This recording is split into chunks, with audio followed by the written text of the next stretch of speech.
Hey guys, it's Bree. I hope you're having a fantastic reading week. If there's a little noise in the background, that is definitely the furnace, so sorry. It's really cold. It's like below zero here, so we're not gonna turn it off. Certainly not for a video. But I kind of wanted to talk about my 2018 reading goals. So let's get started.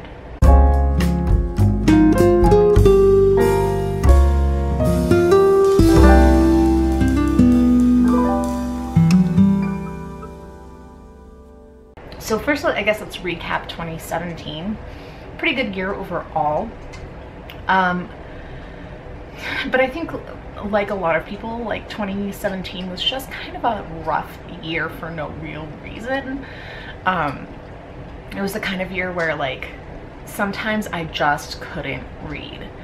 I'm coming in right now about 2 books behind my 150 Goodreads challenge, which is not bad at all. And overall, I have read stuff that I liked, but just nothing that I really loved. And so I think the first thing that I want to do next year is give myself more permission to DNF. DNF, of course, meaning not finishing a book. And I'm interested in thinking about the ways that I can kind of convey that to you, because I personally find it really useful when I know someone has stopped reading a book. As somebody who spent their entire childhood always finishing every book that they picked up, it is always an adventure for me to convince myself to do that. It's not anything to do with anyone else, it's totally an internal compulsion, but I want to figure out how I can convey that information in the most useful way, while again giving myself permission to stop reading things I'm not enjoying.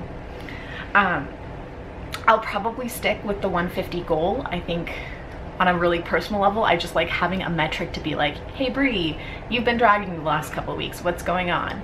And you know, I've never really beaten myself up about being behind on it, you know, especially as someone who goes through moments where I will just read nonstop and then ones where like I won't for just weeks. It's really not something that I'm gonna get hung up over, so I feel comfortable sticking with that 150 goal. And I think that that's fairly common for where I'm at. I've hit between 125 and 150 for the last like 4 years. So I think that that is totally reasonable and something that I'm gonna keep doing. So I'm gonna do a different video about this, but one of my personal goals for 2018 is to really cut back on my spending. I would really like to tackle some financial goals in 2018, and I'll be talking about that later. But one of the things that I think I can do to actually make that happen is to really resolve to use my library more and to use NetGalley more. So NetGalley, of course, is where you go if you're a book reviewer to get e-copies of books in advance. There have been years where I've really used this and years where that was not so much of a thing. And I think if I can do that more this year, I will get ahead of myself. I will get ahead of that goal, I should say, without really having to purchase a lot of new books. I'm one of those people who like wants to read the book as it comes out. I love reading as the hype starts, and so if I can get away from doing that or do it really on the cheap, that is going to be the goal. Using my library, of course, is pretty common sense. You don't have to pay to use the library, so if I can use that, I am not spending money. As far as the actual content of what I read, I'm finding every year more and more that I like reading nonfiction. So I'm gonna try to start highlighting some of the nonfiction that I read.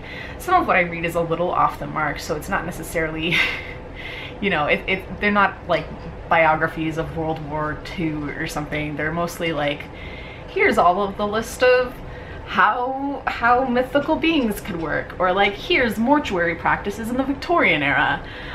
So a little bit less run-of-the-mill stuff, and I think that that might be interesting to start highlighting. I really want to catch up with some of my series, but more than that, really, I want to read the books that I already own. I'm one of those really just kind of terrible people who has so many books and still can be like, I've got nothing to read. And so I think committing to actually reading what I already own is going to be good for me and help me get through that massive TBR pile. I'm certainly not expecting that I only read what I already own, but certainly that I will read a lot more of what I already own than I currently do. It's really easy to just bypass stuff that's been sitting on my shelf for a while rather than like going out and getting a new thing. I really, it's like the bookshop experience is addictive. I don't know. So those are kind of some of my big goals for the year. Let me know what yours are. I know that was pretty short, but I feel pretty comfortable with my reading life overall right now. I think I've been really at a good place with it for the most part, and I think between the goals that I set forward and kind of my existing reading habits, I will hit just like that right sweet spot, you know? Anyway, you guys let me know what your 2018 reading goals are. Remember to like and subscribe, and I will talk to you later. Bye.